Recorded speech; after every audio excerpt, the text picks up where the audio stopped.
20년, 30년을 혼자 살다가 남녀가 결혼하여 한 몸을 이룬다는 것도 참 아름다운 모습이죠. 근데 이 하나가 된다는 것은 평화를 뜻하는 것이고 조화를 뜻하는 것입니다. 하나가 된다는 것은 피차가 녹아 없어져 융합되는 것을 뜻하지 않습니다. 우린 주로 하나 그러면 다 녹아서 거기에 그냥 색깔 없이 그냥 없어지는 것을 뜻하는 것 같지만 그렇지 않습니다. 각자의 특색을 유지하면서 서로의 부족함을 보충해 주어 더 아름다운 하모니를 이루는 것이 하나됨입니다. 하모니라는 이 단어를 사전에서 보았더니 이렇게 정의하고 있어요. 서로 다른 소리들을 하나로 묶는 작업이다. 그래서 더 자연스럽고 발전된 새 질서를 창조하는 음악 형성의 3대 요소 중 하나이다. 사람은 서로 얼굴이 다르듯 모두 다른 점을 가지고 있어요. 그러므로 상대가 자기와 다르다고 불평하거나 자기와 같아지기를 바라는 것은 잘못된 생각입니다. 그러다 보면 거기에 내 생각이 들어가고 내 의지가 들어가고 힘 있는 사람은 힘 없는 자를 누르려고 하고 있는 자는 없는 자를 업신여기로 합니다. 에베소서 강해를 하면서 저도 많이 준비하고 공부하는데 에베소 4장 1절에서 16절 말씀은 교회 하나됨, 유니티를 가르쳐주고 있는 말씀입니다. 아주 중요한 말씀이죠. 원래 에베소 4장 1절에서 이렇게 말씀을 보면 1장에서 6절까지 이렇게 다루는 것이 자연스럽고 부드러운데 워낙 내용이 많다 보니까 제가 할 수 없이 4장 1절과 3절까지 지난주에 말씀을 드렸고 오늘 4절과 6절까지의 말씀을 여러분과 나눕니다. 복습을 해보면 4장 1절 3절의 말씀은 교회가 하나됨을 힘써 지켜야 된다라고 우리가 말씀을 보았어요. 그리고 오늘 4절 6절은 이 하나됨의 근원이 무엇인가를 말씀해 주고 있습니다. 오늘 성경을 보면 한 몸, 한 성령, 한 소망, 한 주, 한 믿음, 한 세례, 그리고 한 하나님에서 7가지 하나됨의 근원은 바로 이 7가지로 구성되어 있다는 것을 알 수 있습니다.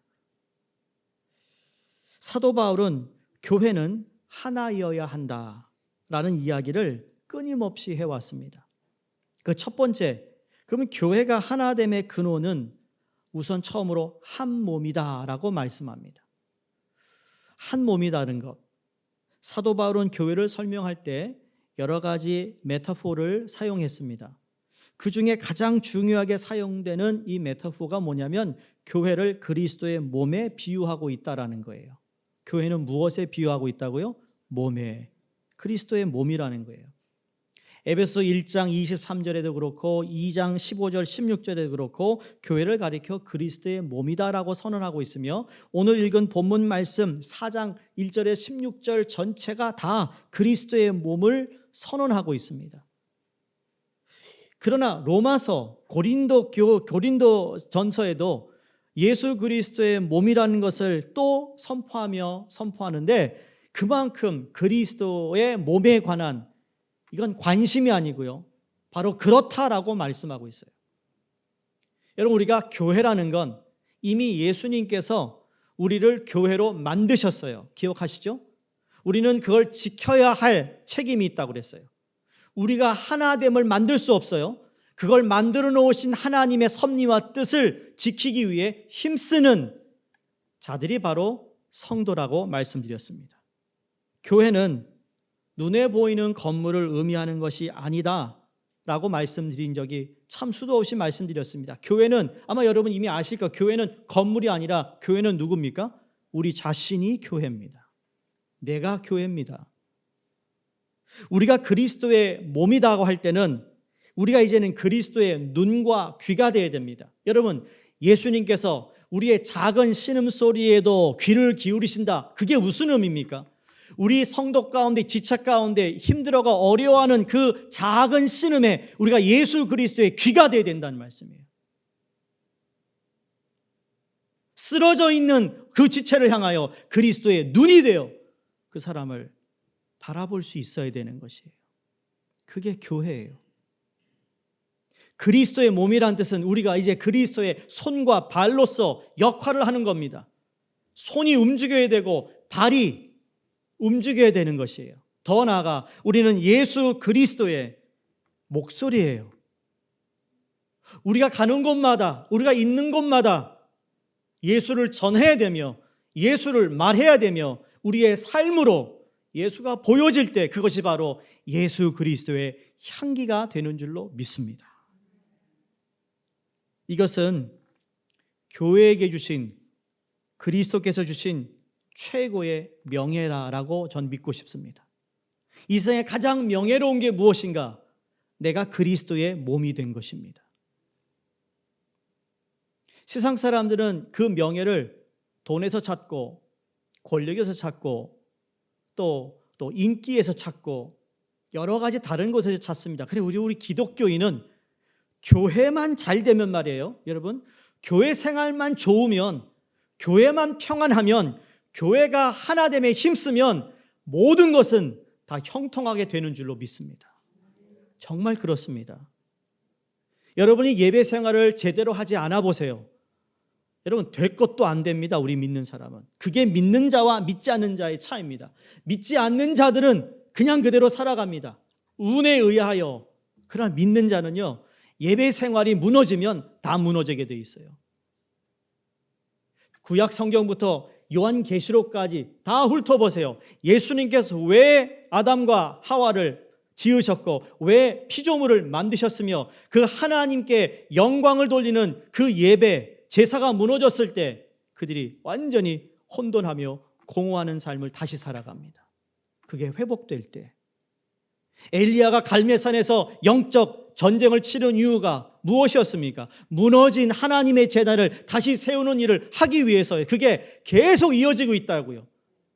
어떻게 보면 우리가 일주일을 살면서 하나님 앞에서 예배자의 삶을 살아야 되는데 살지 못한 것 때문에 무너진 것을 다시 재건하는 것이 주일의 예배고, 다시 힘을 얻는 것이 주일의 예배고, 다시 하나님의 소망을 갖고 살아가는 것이 바로 예배의 자리가 된다고 생각합니다. 그래서 우리가 예배 드리는 거예요. 내가 뭔가 얻고 가는 게 아니에요, 여러분. 내가 얻고 간다는 것은 하나님께서 내 예배를 받으셨을 때 하나님이 내려주신 은혜 때문에 은혜를 받고 가는 것이지, 내가 좋아하는 찬양을 불러서 기분이 좋아서 가는 것도 아니요, 내가 듣고 싶은 설교를 들어서 그 설교 말씀이 나하고 아멘해서 가는 것이 아니라 하나님 앞에 내가 온전히 예배자로 서고 예배가 성공되면 다른 건 다 성공이 되는 거예요. 근데 그게 안 되니까 인위적으로 만들려고 하죠. 인위적으로 뭔가 해보려고 하죠. 그러니까 더 꼬이는 거예요. 사랑하는 성도님들, 우리는 예수 그리스도의 몸, 최고의 명예를 얻었다는 사실을 잊지 마시기 바랍니다. 그리스도의 몸, 그러면 세 가지 의식을 꼭 우리가 가지고 있어야 됩니다. 길게 설명드리지 않습니다만 우리가 그리스도의 몸이라면 세 가지 꼭 기억하셔야 돼요. 이게 안 돼서 교회가 한 몸이 안 되는 거예요. 첫 번째, 책임입니다. responsibility예요. 두 번째로는 상호 존중입니다. respect예요. 마지막 세 번째로는 공감입니다. sympathy예요. 우리가 한 몸이 되었다면 여러분, 지체 한 분 한 분이 책임이 있어요. 그리고 한 사람 한 사람 다 우리는 존중해야 돼요. 그 사람이 어떠한 형편에 있다 할지라도 우리가 함께 공감할 수 있어야 돼요. 그게 한 몸을 이룬 가장 중요한, 우리가 알아야 할 의식 중에 이 세 가지예요. 앞으로 여러분, 한 몸이라고 여러분 우리가 믿고 있다면, 그리스도의 몸이라면 책임 있는 성도가 되시기 바랍니다. 존중하는 성도가 되시기 바랍니다. 공감해 주는 성도가 되시기 바랍니다. 왜냐하면 고린도전서 12장 26절에 만일 한 지체가 고통을 받으면 모든 지체가 함께 고통을 받고 한 지체가 영광을 받으면 모든 지체가 함께 즐거워하느니라 라고 말합니다. 세상에서는 더 잘난 사람이 대우받고 더 똑똑하고 더 많이 가지고 있는 사람, 정말 스펙이 좋은 사람이 더 많이 대우를 받지만 교회에서는요, 오히려 강하지 않고 약한 사람, 부족한 사람, 또 천한 사람, 바로 그와 같은 약점 때문에 존중을 받아야 하고 보호를 받아야 하는 것이 공동체라는 사실입니다. 나의 약함을 내가 고백할 때 여러분 그 고백 때문에 그 사람을 더 보호하고 더 사랑하고 더 품으려 하는 것이 교회예요. 그런데 나의 약점이 있고 부족함을 자꾸 부인하고 내가 그것을 고백하지 않을수록 여러분 그 사람은 오히려 공동체의 보호를 받고 품어줘야 할 사람에도 불구하고 그렇지 못하니까 마치 기름과 물이 섞인 것처럼 따로 놀고 있는 그런 모습이 교회에 있을 수 있다라는 겁니다. 성도님, 우리는 한 몸입니다. 이 사실을 잊지 마시기를 바랍니다. 두 번째, 오늘 하나됨의 근원을 한 성령이라고 말씀합니다. 우리 성령님께서는 영원 전부터 영원 후까지 계신 분입니다. 믿으십니까? 근데 성령에 대한 잘못 인식 중에 하나가 우리의 성령님을 바로 인격을 가지신 하나님임에도 불구하고 이 인격적으로 대하지 않는다라는 겁니다.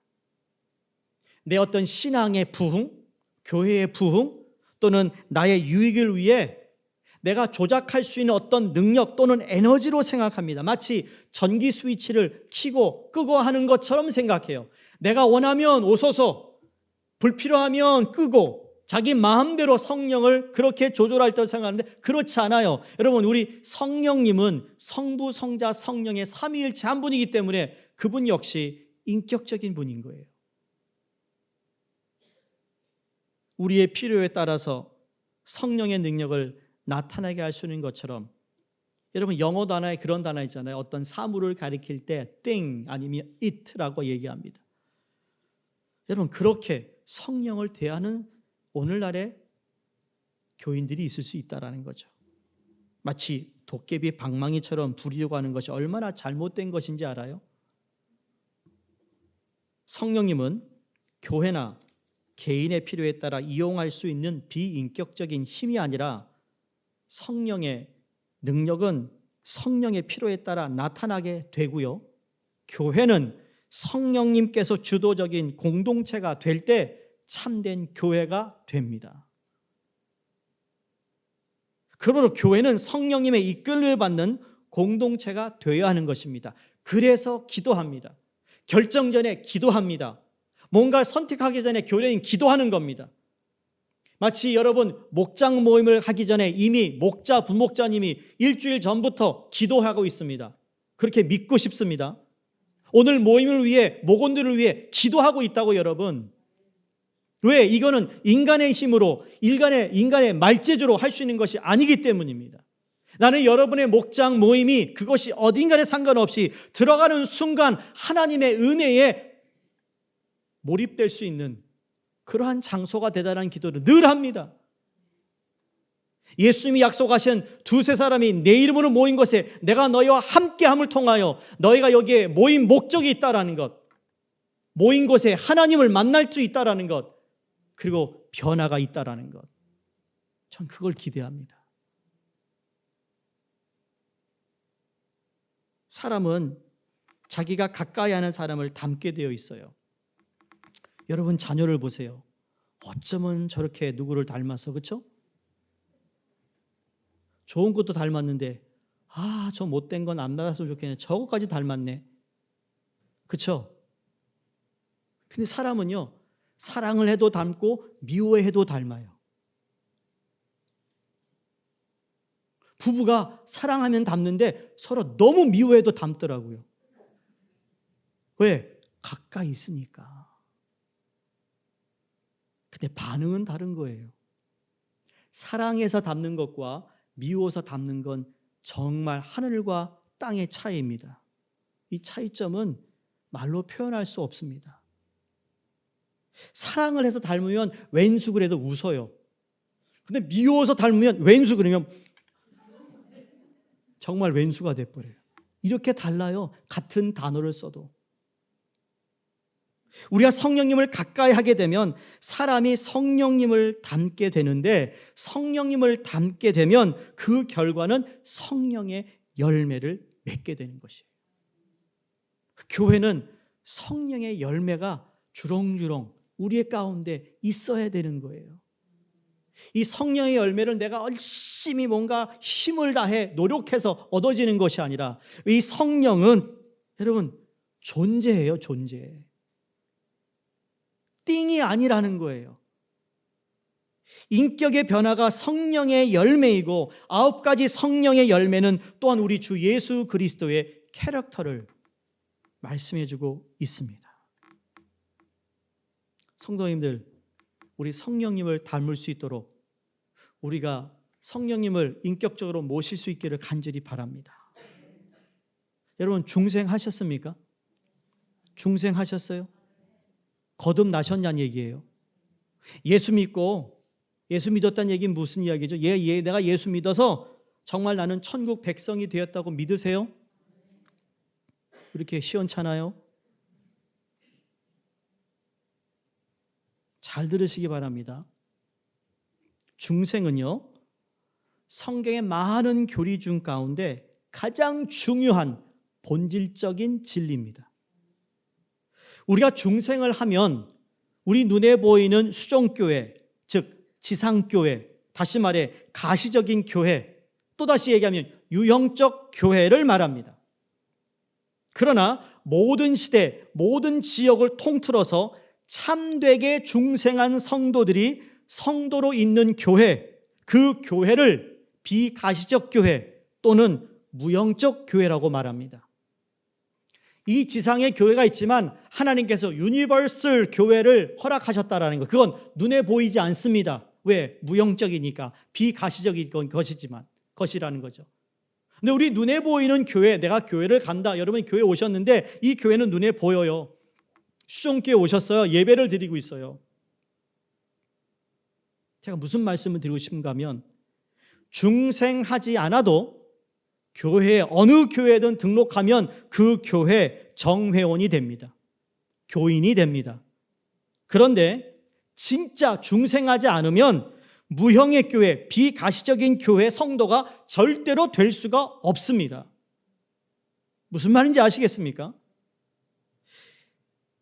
비극은 가시적 교회의 교인이면서 비가시적인 교회, 천상의 교회, 참교회의 성도가 되지 못한 명목상 종교인이 오늘날 많다라는 것이 안타까운 겁니다.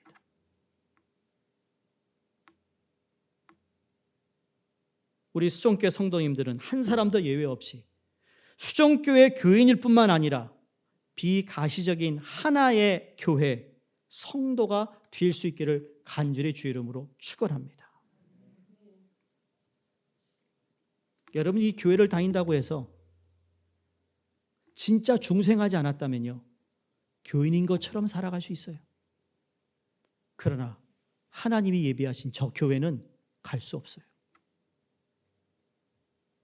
진짜 중생하지 않았다면 교회는 다녀요. 근데 천국에 못 들어갈 수 있다는 얘기예요. 그게 기독교의, 교회의 본질의 진리 중에 가장 중요한 거예요. 이게 안 풀리면 여러분이 수십 년 교회 다녀 교인은 되었지만 천상에 하나님 준비하신 저 나라에 성도는 될 수 없다라는 거예요. 근데 하나님은 그 모든 것을 우리에게 허락해 주셨어요.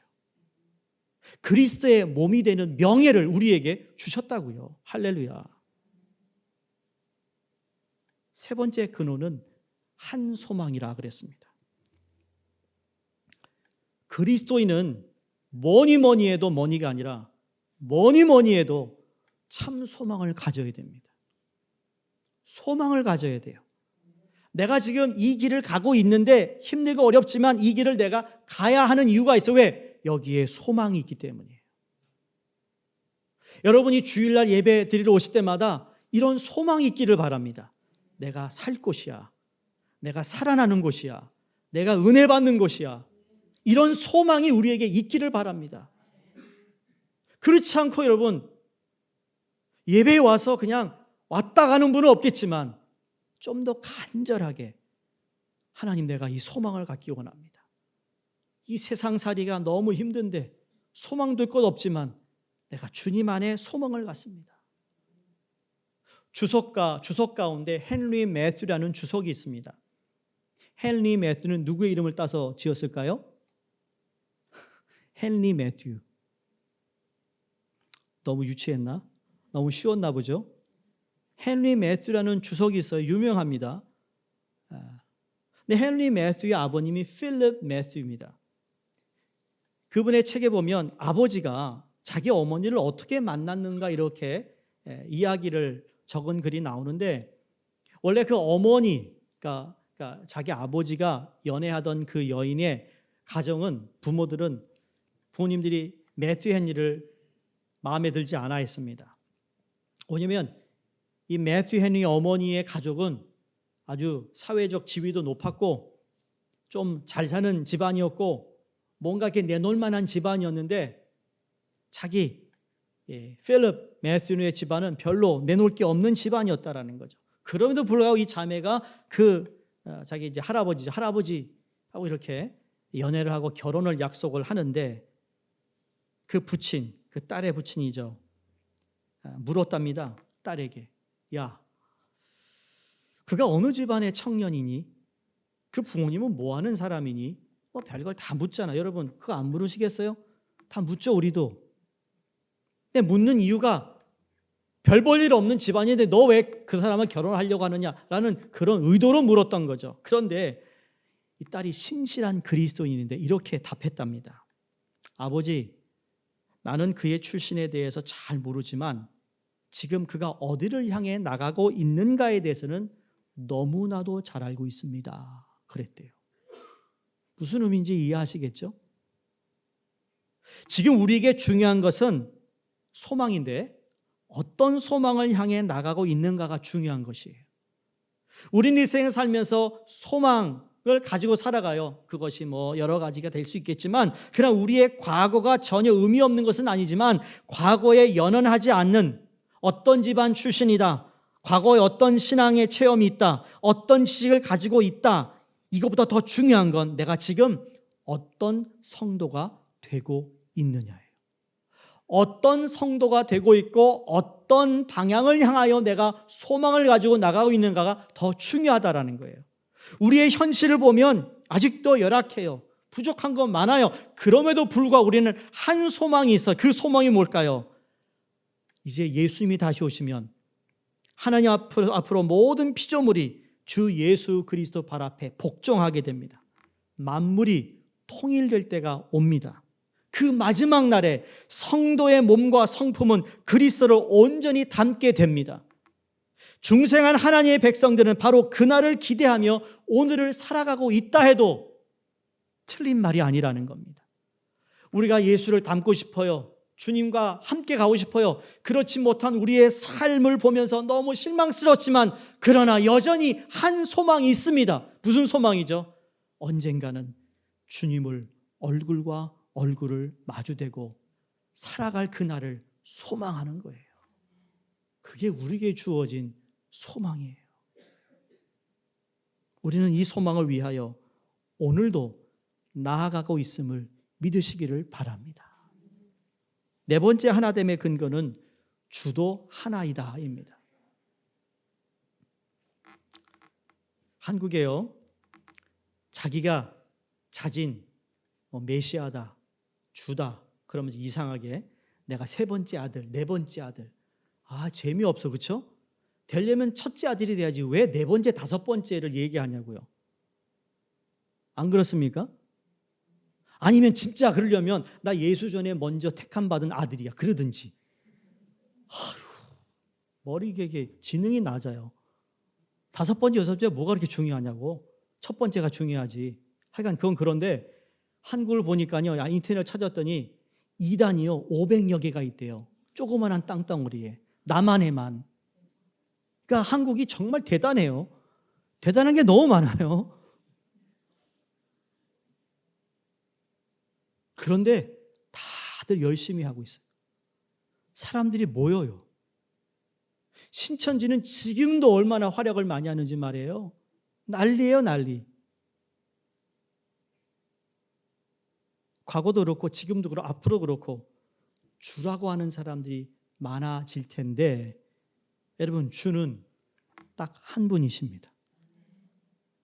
예수 그리스도 외에는 주가 없다라는 겁니다. 변화산상에서 베드로가 예수님에게 이렇게 말했죠. 너무너무 황홀한 거예요. 예수님이 계시고 모세와 엘리야가 나타나서 하는데 이야 너무 좋으니까 뭐라고 그러죠? 라삐여 우리가 여기 있는 것이 좋사오니 천막 세 개를 짓고 여기서 그냥 우리 삽시다. 예수님이 뭐라고 그래요? 까불고 있어요. 내려가자 그러셨거든요. 그런데 베드로가 한 얘기를 한번 들어보세요. 지금 베드로가 라삐어 선생이야 그러면서 예수님과 모세와 엘리야가 거의 비슷한 수준처럼 이야기하고 있다니까요. 베드로가 성령 체험을 하기 전이니까 그렇다고 볼 수 있겠지만 가까이 있던 베드로가 예수님이 모세와가 다 비슷하고 엘리야도 비슷한 동급의 사람으로 그렇게 이야기하고 있을 때 하나님이 그때 무슨 말씀하시냐면 구름 가운데 소리가 하나 들립니다. 이는 내 사랑하는 아들이니 너희는 저의 말을 들을지어다. 이게 주님이 하나님 확인해 주시는 겁니다. 저는 내 아들이다. 사랑하는 성도님들, 우리 주님은 진짜 주님이십니다. 우리의 주라는 거예요. 그 어떤 이름도 그 예수님의 이름과 비교될 만한 이름은 이 세상에 없습니다. 그 주를 우리가 믿고 있어요. 그분이 우리의 구원자시고 우리 인생의 주인이 되세요. 여러분, 그래서 여러분의 인생에 다른 주인은 섬길 수 없는 거예요. 돈도 주인이 되서는 안 되고요. 사람이 주인 돼서도 안 되고요. 권력이나 힘이 주인이 돼서는 안 돼요.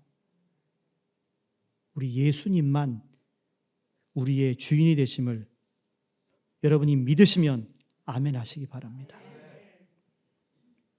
다섯 번째 근원은 한 믿음입니다. 이 말의 의미는 오직 예수 그리스도의 십자가를 믿음으로 말미암아 값없이 의롭다 여김을 받는다는 믿음입니다. 복음에 대한 믿음, 바로 그 믿음을 의미하고 있는 것인데요. 우리는 이 믿음을 다 가지고 있는 사람들이라고 믿습니다. 이 가운데 한 사람도 자기의 행위로 구원받은 사람은 없습니다. 그렇죠? 내 행위로 구원받은 사람 없어요. 오직 십자가에 나타난 하나님의 사랑으로 말미암아 우리는 구원을 얻었습니다. 이것을 신학적인 말로 칭의라고 부릅니다. 칭의라는 것은 하나님께서 무죄 판결을 내려주신 것과 같습니다. 우리는 죄인임에도 불구하고 우리가 예수를 믿음으로 말미암아 그리스도의 의가 우리에게 전가되어 하나님께서 나의 의가 아니라 그리스도의 의로, 내 의로 이제 너를 의인으로 여겨주셨다라는 의미가 칭의예요. 여기에는 딱 한 가지만 작동되는데 그게 뭐죠? 공의가 아니고 노력도 아니고 돈도 아니면 딱 한 가지, 믿음으로 의인이 되었어요. 우리가 예수님 앞에 나올 수 있는 것은 믿음 때문이에요. 히브리서 기자가 믿음이 없이는 하나님을 기쁘게 할 수 없다 하신 말씀처럼 말이죠. 믿음이 있는 자는 하나님이 살아계신 것도 알아야 되고 내가 살아가는 모든 삶을 통하여 나중에 하나님께서 나에게 상급을 준비하신 하나님임을 믿어야 된다고 말씀했어요. 그게 우리가 믿고 있는 믿음이에요. 여러분 뭐 믿고 있어요? 교회 다니면서 뭘 믿고 있습니까? 여러분 자신의 믿음을 믿고 있습니까? 큰일 날 소리입니다.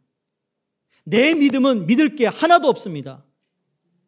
우리가 너무 잘못 신앙생활하는 것 가운데 하나가 내 믿음을 믿어요. 내 믿음을 자랑한다니까요. 아니요, 자랑할 것은 예수 그리스도로 말미암아 내가 믿음으로 하나님 백성 된 거, 그 믿음이 중요한 것이지 다른 걸 얘기할 수가 없다라는 거예요.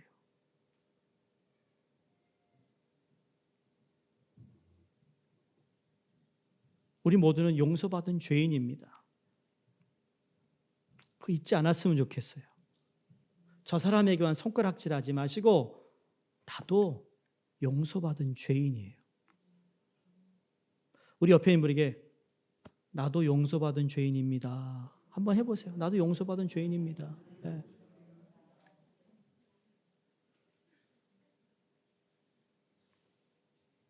나도 그렇고 내 옆에 있는 형제자매도 그렇고 믿음을 자랑하지 마시고 믿음을 주신 주님께 감사할 수 있기 바랍니다. 우리의 자랑은 예수 그리스도의 십자가밖에 없어요.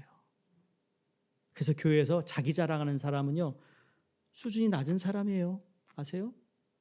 내가 한 거에 대해 자랑하려고 하는 사람 다 낮은 거예요. 낮은 거. 왜 이렇게 낮은 수준에 계시냐고요. 우리가 말 안 해서 그렇지. 자기 혼자 부끄러운 줄 모르고. 우리는 십자가를 자랑하면 한 몸이 될 수 있어요. 내 거 자랑하지 않는 거죠. 예수 그리스도의 십자가만 자랑하는 사람은 절대로 분열하지 않습니다. 여섯 번째 근원은 한 세례입니다. 참 아이러닉하게도 참 세례가 뭐길래 교회 역사를 보면 세례 때문에 많은 분열이 있었음을 알 수 있습니다. 여러분 아시나요? 카톨릭에서는 세례를 주는 순간 중생한다고 가르칩니다. 제가 신학적 여러분에게 맞다 틀리다 얘기하지 않겠습니다만 또 한동안 유아 세례에 관해서도 신학적으로 논쟁이 참 많았습니다. 또 세례 형식에 관해서도 참 이 말이 많았죠. 그래서 어느 교단은 침례를 해야 된다. 그래 침례교가 된 거예요. 세례는 침례만 해야 돼. 저희는 어떡하죠? 물. 가능하면 물을 많이 제가 장갑을 좀 두꺼운 거 써야겠어요. 그래서 많이 빨아들여가지고 물을 좀. 근데 그 형식이 다 중요하지 않다라는 거예요. 왜? 우리는 세례로 구원받은 게 아니기 때문에. 때로는 그런 생각 해봤어요. 그래, 세례가 immerge거든요. 내 몸이 물에 다 들어가. 참 얼마나 멋있다. 그런 생각도 해봤지만 세례 형식이 중요한 것이 아니라 반드시 믿음이 우리를 구원하는 것이죠. 근데 세례는 무엇인가? 세례는 세 가지예요. 외면적으로는 우리가 물을 통하여 세례를 받지만 내면적으로는 무슨 의미일까요? 나는 예수 그리스도와 함께 죽었어요. 예수 그리스도와 함께 장사되었어요. 예수 그리스도와 함께 부활했어요. 그리고 예수 그리스도와 연합했어요가 세례예요. 그분과 하나 되는 거죠. 그래서 세례식을 여러분이 보시면 여러분에게 묻잖아요. 처음 세례받은 분을 여러분 우리의 예수 그리스도의 몸으로 한 지체로 받아들이시겠습니까? 여러분이 다들 아멘 했어요. 퍼블릭 선언인 것이죠. 이 사람이 이제는 예수 구원을 했는데 내면적으로 구원받았어요. 이제는 성도의 삶을 살겠다. 우리의 교회의 한 몸이 되어 한 지체가 되었습니다를 공포하는 것이거든요. 예수 그리스도의 은혜를 믿는 믿음 때문에 우리가 구원받았다라는 겁니다. 물론 고린도 교회 하도 문제가 많아서 아볼로파, 베드로파, 바울파 이래가지고 시끄러울 때 사도 바울이 그들에게 편지를 씁니다. 너희가 언제 세례받을 때 바오로의 이름으로 세례를 받았냐? 너희가 언제 세례받을 때 베드로의 이름으로 세례를 받았느냐? 우리 모두는 누구의 이름으로 세례받았습니까? 예수 그리스도의 이름으로. 그래서 우리는 한 세례를 믿고 있어요. 다른 세례는 없는 거예요. 다시 말해 파는 없어요. 한국엔 더러운 그런 교회들이 있대요. 지역별로 그 지역 사람, 지방 사람들이 모이는 교회들이 있다는데 잘못됐다고 생각해요. 그걸 막을 수는 없겠죠. 나는 그런 것도 깨야 된다고 생각해요. 교회는. 그렇죠? 교회는요. 파가 있어서는 안 되는 거예요. 예수파만 있어야 돼요. 마지막 하나됨의 근원이 하나님이십니다. 성경을 다시 볼까요? 몸이 하나요 성령도 한 분이시니 이와 같이 너희가 부르심의 한 소망 안에서 부르심을 받았느니라. 주도 한 분이시요 믿음도 하나요 세례도 하나요 하나님도 한 분이시니 곧 만유의 아버지시라. 만유 위에 계시고 만유를 통일하시고 만유 가운데 계시도다. 만유 위에 계시다라는 말은 하나님께서 만유를 초월하고 계시다라는 겁니다. 만유를 통일하시다라는 의미는 만유 속에서 활동하고 계시다라는 뜻인데요. 하나님께서 지으신 모든 피조물, 이 만유에 있는 모든 것에는 무의미한 것도 없고 목적 없이 만들어진 것도 없습니다. 다시 말해 모든 것에는 의미가 있고 모든 것에는 목적이 있습니다. 근데 여러분에게 관심을 좀 더 우리가 좀 말씀드리고 싶은 것은 이 통일에 관한 겁니다. 우리 통일 그러면 한국 사람은 주로 무슨 통일 얘기하죠? 남북 통일만 생각해요.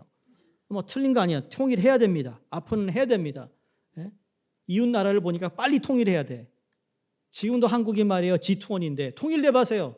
G10도 되고 G5 되고 아닙니까? 왜 이렇게 자신이 없어요? 한국 사람 그렇게 할 수 있다고 난 믿어요. 예? 한반도 가지고도 우리 G20이 됐는데 말이에요. 하나가 돼봐세요. 벌써 10위 안으로 들어갈 겁니다. 난 그렇게 되리라 믿습니다. 그렇게 돼야 됩니다. 왜? 왜 그럴까요? 복음을 더 많이 전해야 되니까. 선교도 잘하라고. 나라가 더 잘 살아야 되는 거예요. 난 그것 때문에 기도해요. 통일해야 된다고. 원래 인간은 죄로 말미암아 파괴된 존재잖아요. 그 내면이 파괴되어서 하나로 통일되지 못한 상태라는 거 아세요? 여러분 자신을 한번 잘 생각해 보세요. 내 내면을 한번 보시라고. 내 생각은 생각대로 움직이고 감정은 감정대로 가는데 때로 의지는 이걸 해야 된다고 하지만 감정은 원하지 않아요.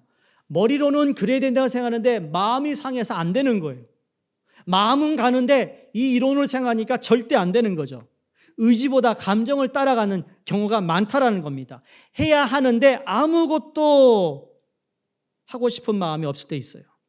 인간의 내면은 근본적으로 이런 분열이 우리 안에 존재하고 있어요.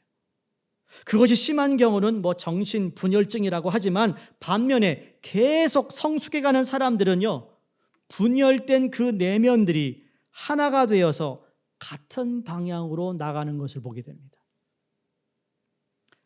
갈등이 많은 사람, 내면에 분열이 많은 사람은요, 한 방향으로 못 나가요. 그 인간 자체도 말이죠. 사람 자체도. 지금은 은퇴하신 목사님이지만 한국의 할렐루야 교회를 개척하시고 분당에 교수로서 목회자로 참 훌륭하신 김상봉 목사님이 계세요. 그분의 책에 그분이 미국에서 교수 생활을 하실 때 학기 초 어느 저녁에 신입생 환영 예배에서 대표 기도를 맡았다고 합니다. 근데 환영 예배가 다 끝난 다음에야 생각난 거예요. 기도하러 안 간 거예요. 얼마나 창피하겠어요? 이 중요한 일을 잊어버리고 있었던 겁니다. 내가 왜 그걸 잊어버렸지 생각하니까 교회 문제로 머리가 복잡했고 너무 바쁘게 정신없이 돌아갈 때였는데 그 마음의 생각들이 사방으로 막 흩어지게 했던 거죠. 기도를 맡고도 잊어버렸던 거예요. 삶의 부담들이 많을 때 이런 일이 생기죠. 정신이 여러 방면으로 산만해지는 것을 의미하게 하기도 합니다. 그 다음날 총장실을 가서 사과를 했답니다. 총장님 너무 죄송합니다. 제가 잊었습니다. 총장님이 쭉 보더니 괜찮습니다. 우리는 당신 없이도 행복한 시간을 보냈습니다. 라고 웃더래요. 근데 이게 빈정거리는 웃음이 아니었습니다. 마음이 혼란이 많았던 그 목사님은 중요한 것을 잊어버리고 있었고, 마음이 단순하고 편안한 총장은 그 일을 웃고 넘길 수 있었던 여유가 있었다라는 것을 그분이 깨달았대요. 그래서 두 반응이 나오더라는 거예요. 만약에 총장이 불러다가 어떻게 된 일입니까? 교수가 중요한 행사에 기도 맞고 나타나지도 않고 책망을 했다면 어떻게 되었을까? 그분의 책에 나오는 그분의 이해입니다. 그분이 터득한 성숙한 사람이란, 마음이 하나인 사람이란 단순한 사람이구나. 통일이 된 사람은 건강하게 반응하더라는 거예요. 무슨 의미일까요? 하나님께서 만유의 통일을 하신다는 이야기는요, 개인적으로는 바로 이거예요. 내 안에 분열되어 있는 내 마음이 하나님이 통일로 만들어 주셔서, 통일하게 하셔서 한 소망을 갖게 하시고, 한 주를 섬기게 하시고, 한 세례를 믿게 하시고, 한 믿음을 알게 하시고, 한 성령 안에서 한 몸이 되어가는 것에 대해서 단순하게 생각하고 집중할 수 있다라는 거예요. 인간은 깨어진 존재라고 말했어요. 때로는 내가 원하는 것이 무엇인지도 몰라요. 아침에는 이것을 원했다가 저녁엔 또 다른 것을 원합니다. 삶에 있어서 압박과 부담이 클수록 더욱 그렇습니다. 어떻게 해야 할 바를 모릅니다. 평소에 하지 않던 일을 저지르기도 합니다. 제가 이번 화요일 날 새벽 예배 때 그랬어요. 지방회 월요일 날 회의를 하고 화요일 날 제가 하는데 첫 곡을 부르는데요. 어쩌면 그렇게 엉뚱한 곡을 불렀을까? 제가 나중에 이진아 하는 게 물으려고 그래요. 내가 무슨 곡에다가 그걸 붙였는가? 가사는 이건데 아마 그날 나왔던 모든 새벽기도 나오시면 저를 막 저게 무슨 곡이지? 무슨 노래지? 근데 저는요, 그걸 또 저 용감해 모르면 1절에 4절을 다 불러버렸어요. 1절에 4절을 다 부르는데 어쩌면 그 가사는 똑같아. 곡은 다른데 가사는 딱 맞아. 콩나물 대가리에. 제가 다시 그것을 불러보려는데 안 되더라고요. 안 나오더라고요. 그 자리에 없던 분들 내가 무슨 말인지 몰라요. 다행히 리코딩이 안 돼서 말이죠. 제가 그러고 나서 하루 종일 내가 왜 이렇게 불렀지? 무슨 노래를 불렀지? 마음이 막 나눠져 있었어요. 생각이 많아가지고 회의하면서. 내면에 분열이라는 게 이런 거구나. 큰 것도 아님에도 불구하고 이럴 수 있구나. 근데 하나님께서는 이 분열된 인간을 예수 그리스도와 성령을 통해 하나로 만들어 주셨다라는 거예요. 여러분, 아담이 다시 타락해서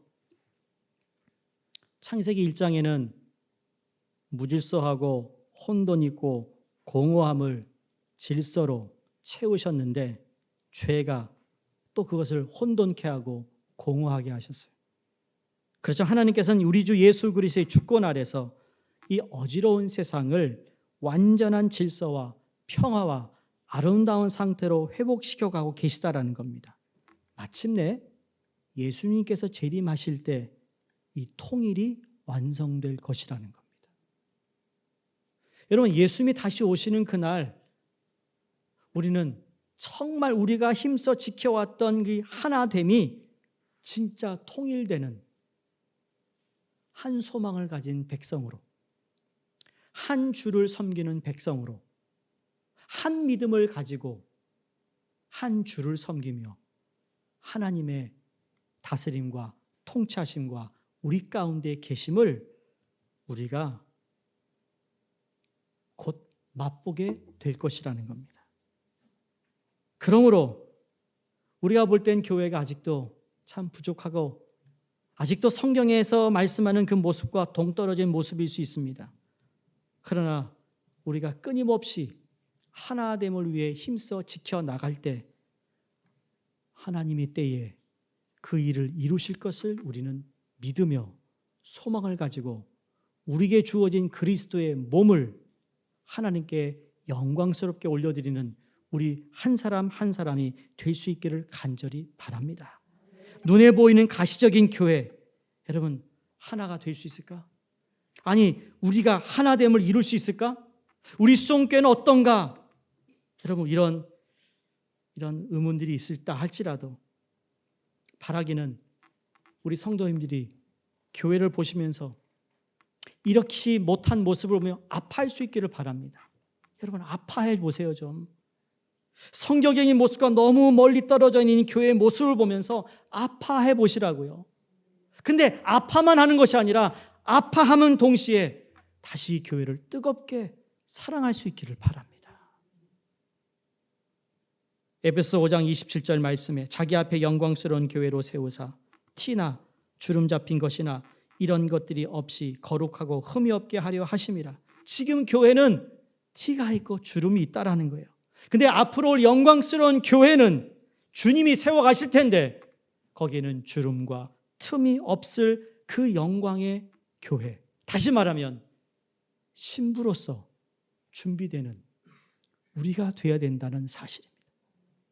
다시 말씀을 마무리합니다. 여러분 교회를 위해 하나됨을 힘써 지킬 수 있는 우리 모든 지체가 될 수 있기를 주 이름으로 축복드립니다. 기도하겠습니다.